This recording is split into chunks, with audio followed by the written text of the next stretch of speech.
Welcome to the Explainer. So if you're in your 40s or 50s and you're feeling, just permanently behind on your retirement savings, well, take a deep breath because you are exactly in the right place today. We're going to explore something incredibly powerful. It's a specific rule buried deep in the tax code that was literally built just for you. It's officially called catch-up contributions, but around here, we like to call it the late starter's cheat code. Okay, let's dive into this because there's a very real, very deep frustration for so many late starters. To put it bluntly, every retirement calculator on the internet was built for a 22-year-old. And it's so painfully true, right? You plug in your current age, and if you're over 40, the projection line essentially does a sad little shrug, basically implying you should have just built a time machine and started sooner. It's incredibly unhelpful when these financial tools blindly assume time as your main asset. Let's look at the source we're analyzing in today's Explainer, a creator named Rachel. Now, Rachel started getting really serious about her retirement at age 43, and she had just $13,000 saved up at the time.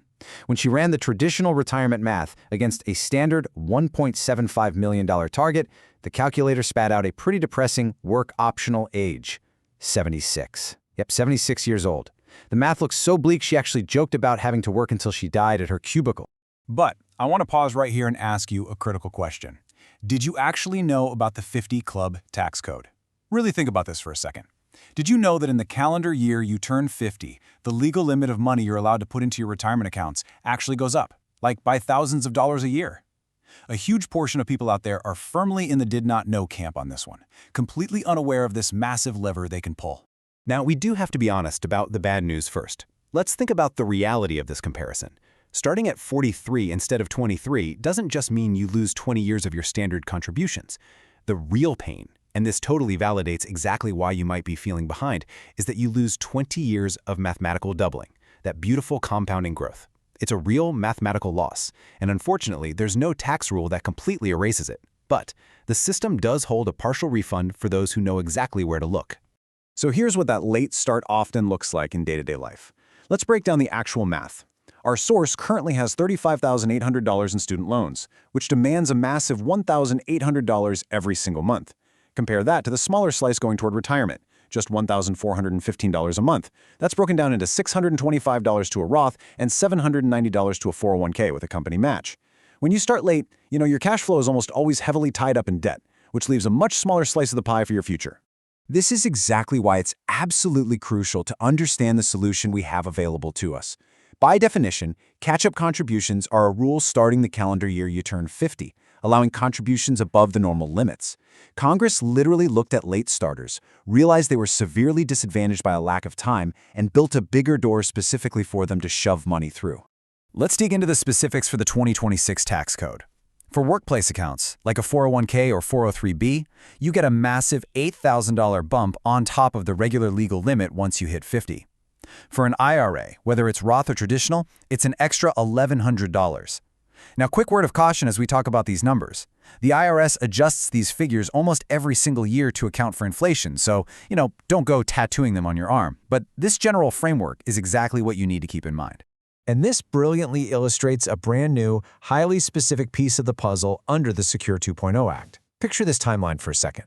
You've got your standard catch-up space through your 50s, but then, between the critical ages of 60 and 63, the workplace catch-up is boosted to 150% of the regular catch-up amount. For 2026, that means an extra $12,000 a year just for that 3-year window, before it steps back down at age 64. It is a massive, highly targeted opportunity. Now, there is one important caveat you got to be aware of. If you're a high earner making over a specific indexed wage threshold, which is $150,000 for 2026, your workplace catch-up contributions absolutely must go in as a Roth. That means it's after-tax money, so you get no upfront deduction. If you earn under that threshold, like the creator in our source who makes $73,000, this rule doesn't touch you at all. But higher earners definitely need to plan for this structural shift. But wait, I want to ask you a really critical question here. Do you actually need the 401k room today? This is the part most financial advice just totally skips over.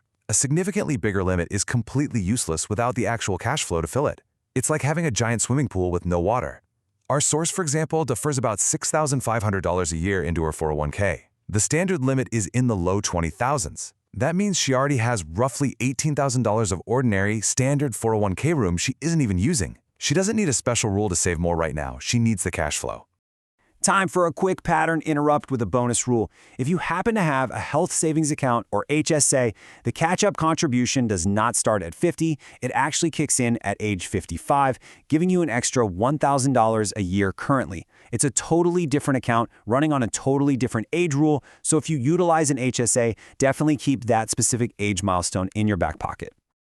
Okay, let's get into the actual mathematical projection, which requires shifting our goalposts a bit. Instead of that generic $1.75 million target that terrified our late starter at first, we're looking at a concrete, highly personalized target of $1.3 million. And this number is based on her actual lifestyle. She needs to retire on $52,000 a year to cover her living expenses, plus the health premium that her job currently covers. 25 times that annual need, that equals a solid $1.3 million target. So let's build our baseline model and see what happens when the runway finally clears. By age 46, her student loans die. Boom! That $1,800 monthly debt payment is immediately redeployed straight into her investments. This brings her total monthly contribution stack up to a massive $3,215. Modeled at a very reasonable 7% return, her portfolio starts taking off from a baseline of $75,575. And here is the first massive win. Just by aggressively redeploying that freed-up debt money into her standard investments, her baseline retirement age plummets. She crosses her $1.3 million target at age 61.6. Remember that depressing calculator from earlier? She literally just pulled her retirement age down from a bleak 76 all the way to 61.6. That is over 14 years of her life clawed back just by fixing her cash flow. Now, what's really interesting about this is the mathematical impact of finally turning on the cheat code. Once she hits 50, she can actually use those catch-up rules because her loans are gone and she finally has the cash flow. By feeding an extra $9,100 a year into the system, plus that special 60 to 63 window boost, she contributes an extra $104,100 between the ages of 50 and 60. At a 7% return, that extra money alone compounds to a staggering $156,265. Which brings us to our final, triumphant number. When you map that incredible catch-up growth onto her timeline, her crossing point moves from 61.6 down to 60.4. The catch-up rules literally pulled the finish line forward by over 14 months of her life. For a late starter who felt permanently behind, buying back well over a year of absolute financial freedom is just monumental. So the absolute core takeaway we want you to get from this explainer really comes down to 3 simple steps. 1, kill the debt runway as fast as you humanly can. 2, protect that freed up monthly cash flow. Do not let lifestyle creep steal it away. And 3, deploy the cheat code at 50.